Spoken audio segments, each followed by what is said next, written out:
नमस्कार, मैं हूं विनय उपाध्याय। आप देख रहे हैं मेरे साथ नमस्ते अनूपपुर। आज हम बात कर रहे हैं बुनियादी सुविधाओं की और विकास की। अनूपपुर जिले में विकास के नाम पर जिला प्रशासन, बड़े बड़े नेता, बड़े बड़े मंत्री, सारे लोग हैं, लेकिन विकास हो क्यों नहीं रहा है, अटक क्यों रहा है? लोग अपनी ही मांगों को लेकर आखिर अनशन, धरना, प्रदर्शन क्यों कर रहे हैं? इन सब सारे सवालों का जवाब कौन देगा? किसी के पास नहीं है। 5 साल के बीच मध्य चुनाव होता है, नेता पहुंचते हैं, बताते हैं कि भैया आप हमें वोट दीजिए, हम आपको सड़क बना कर देंगे, हम आपको पानी देंगे, बिजली देंगे, लेकिन होता कुछ भी नहीं है। फिर वही 5 साल जनता घिसते रहती है, पिटते रहती है, चलते रहती है, परेशान रहती है। फिर 5 साल बाद नेता आते हैं, फिर वो अपनी अपनी बातों में फिर फंसाकर वोट लेके चले जाते हैं। और यही क्षेत्र, यही जिले के लोग विधायक बनाते हैं, मंत्री बनाते हैं, सांसद बनाते हैं, पंच बनाते हैं, सरपंच बनाते हैं, जिला पंचायत सदस्य बनाते हैं, सारी चीजें बनाते हैं, लेकिन उनकी जरूरतें कभी पूरी नहीं होती। आज दरअसल मामला जो है अनूपपुर जिले के जतहरी जनपद अंतर्गत ग्राम पंचायत सिवनी का है, जहां पर यहाँ के ग्रामीणों ने मोर्चा खोल दिया है। इन्होंने कहा है कि जब तक हमारी सड़क मरम्मत नहीं होगी, जब तक हमारी सड़क को नहीं बनाई जाएगी, तब तक हम धरने पर बैठे रहेंगे। इनकी मांग भी जायज है, क्यों ना बैठे? सवाल तो बनता है जिला प्रशासन से भी और जनप्रतिनिधियों से भी, आखिर ऐसी नौबत क्यों आई, क्यों नहीं बैठना पड़ा? मैंने आपको पहले भी बताया था कि ग्राम पंचायत में पूरा बजट होता है, 15 से 20 लाख रुपए हर साल आते हैं, लेकिन उस सड़क की मरम्मत क्यों नहीं कराई गई? ग्रामीण भी अपनी मांगों को लेकर बैठे हुए। ग्रामीणों का कहना है कि जब तक मांगे पूरी नहीं होंगी नहीं उठेंगे, उठना भी नहीं चाहिए। फ्री का नहीं मांग रहे, अपने घर का वो नहीं करा रहे हैं कि साज सज्जा की हमारे घर का आप साज सज्जा कर दीजिए। उनका कहना है कि जिसके लिए आपने वोट लिया है, जिसके लिए हमारे टैक्स लिए, जिसके लिए जिला प्रशासन हमारी सेवाओं के लिए बैठा है, हम उसकी मांग कर रहे हैं। हमारा आप सड़क बनाइए, बनाइए तो बनाइए। हमारी जो बात हुई सिवनी के ग्रामीणों के साथ, तो उन्होंने हमें बताया कि ये जो सड़क है जतहरी होकर वेंकट नगर को जाती है, और जब सिवनी होके जाती है तो ये पूरी सड़क जो है वो जर्जर है। यहीं से स्थानीय लोग भी निकलते हैं, छात्र छात्राएं भी निकलते हैं, महिलाएं भी निकलती हैं, बच्चे भी निकलते हैं। आने जाने में काफी परेशानियां होती हैं, क्यों ना हो, क्योंकि सड़क तो एक ही होती है। फिर और अन्य जगह से सड़क है नहीं कि हम उड़ के कहीं चले जाएंगे। अब जब सड़क है और परेशानी होगी तो गुस्सा तो आएगा ही, और गुस्सा जब आएगा तो किसे बताएंगे? जब कोई सुनने वाला नहीं होगा तो फिर वो अपनी मांगे मनवाने के लिए आंदोलन तो करेंगे ही। यहां तक तो ठीक है, लेकिन अब बात आ जाती है नेताओं की। ये नेता पता नहीं कहां छिपे होते हैं, कुछ समझ में नहीं आता।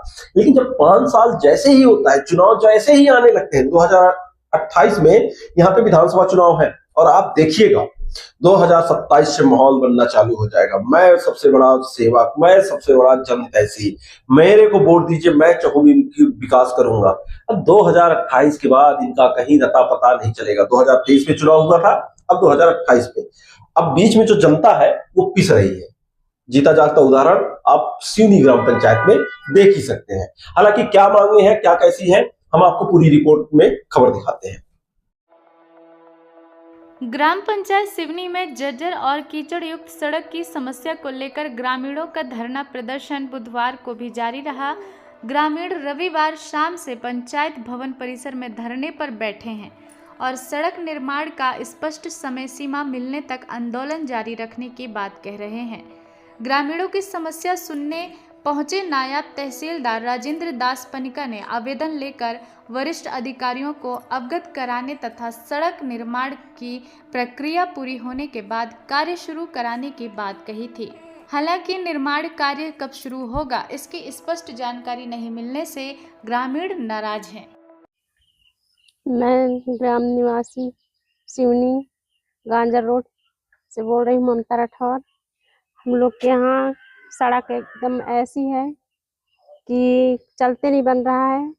बच्चे लोग स्कूल जाते हैं तो गिर जाते हैं, न उनसे चलते बनता है।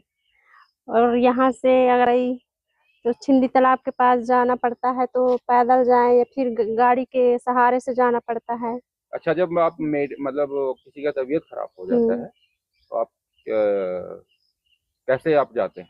यहाँ से छिंदी तालाब तक जाते हैं, न एम्बुलेंस आ पाता है। सड़क क्या नाम है आपका? क्या नाम है आपका? अमित। अमित, कहाँ से आ रहे हो? जतहरी स्कूल गए थे? अच्छा अच्छा, ये इसी रास्ते से आना जाना होता है? Per day? यस ये रोड खराब है, ऐसे ही कूदते आते हो? यस अब इधर कहाँ तक जाओगे? इधर डबल टोल है। कितना दूर से कितना दूर तक रास्ता खराब है? वो वही से सिवनी से सिवनी मतलब कोई जगह है? वो इधर बाहर है। मतलब कोई जगह है वहाँ पास? हाँ क्या नाम है उस इससे जगह? भी मैं कार्यपालिक मजिस्ट्रेट की हैसियत से आया था आपके हड़ताल वगैरह देखने के लिए। जी, जो आपकी जायज मांग है सर, उसको अपन- इनकी जो मांग है सड़क की और बहुत सारे मुद्दे हैं, जी, इस पे आप इन्हें क्या आश्वासन दिए? आश्वासन यही दिए हैं कि जो लिखा पढ़ी कर लिए हैं जी। तो इस कागज को हम अपने वरिष्ठ अधिकारियों को नहीं तो क्या आप जैसे जिनकी रोड की अभी वर्तमान समस्या है, क्या इनकी रोड अभी बनवाने के कोई आश्वासन इनको दिया है कि हाँ अभी रोड, गर्भवती महिला जैसे हैं उनको एम्बुलेंस उनके घर तक नहीं पहुंच पा रहा है, और एक नागरिक है जिसका पैर फ्रैक्चर हो गया है, इस पर आप सर क्या कहना चाहेंगे? अब लिखा पढ़ी कर लिए हैं, जी। अब इसको वरिष्ठ अधिकारियों के पास पेश करते हैं, फिर देखते हैं क्या ये होता है। कब तक का मतलब आप इनको आश्वासन दे के रखे हैं सर? होगा भी इनका मांग पूरा कि नहीं हो पाएगा? होगा क्यों नहीं, जब TSCS सब पास हो गया है तो होगा, रोड का निर्माण क्यों नहीं होगा। सर जैसे कि दोषी जो इसमें समझ में आएगा उस पे आप कार्रवाई करेंगे? तो कार्रवाई के लिए ही आए हैं, कार्रवाई अब हम वरिष्ठ अधिकारियों को सुपुर्द कर सर आपका शुभ नाम? राजेंद्र दास पंड्या, पद? नायब तहसीलदार।